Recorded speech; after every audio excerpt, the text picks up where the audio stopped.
Hello, আমি মৈত্রী। কেমন আছেন সবাই? আশা করি আপনারা সকলে ভালো আছেন। এটা দুদিন আগের ভিডিও, দেওয়াই হয়নি অ্যাকচুয়ালি। আমরা বাড়ি এসেছি। এটা অ্যাকচুয়ালি হাওড়া স্টেশনে ফুড প্লাজা আছে, ওখানকার ভিডিও। অনেকেই হয়তো জেনে থাকবেন। ওখানটা আমরা যেদিন এসেছি সেদিন ওখানে আমাদের অনেকক্ষণ হল্ট ছিল, সেজন্য আমরা ওখানে কিছুটা টাইম ছিলাম। ওই তখনকারই একটু খাওয়া দাওয়া, একটু রেস্ট আর একটু আড্ডা, যা হয় আর কি। রেস্টুরেন্টটা বেশ ভালো, খালি ছিল বেশ অনেকটাই, কারণ আমরা দুপুরের দিকে ঢুকেছিলাম তো ওই টাইমে খুব একটা ব্যস্ত থাকে না।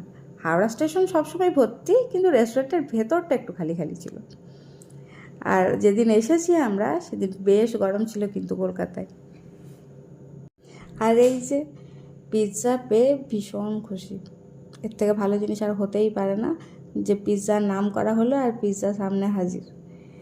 এখানে বেশ স্টাফরা যারা ছিল তারা বেশ ভালো হেল্পফুল ছিল। আমরা অনেকক্ষণই ওয়েট করেছিলাম ওখানে। আর এই যে দেখছেন, এটা ওখানে দোতলা থেকে নিচের এরিয়াটা বেশ গোছানো আর কি।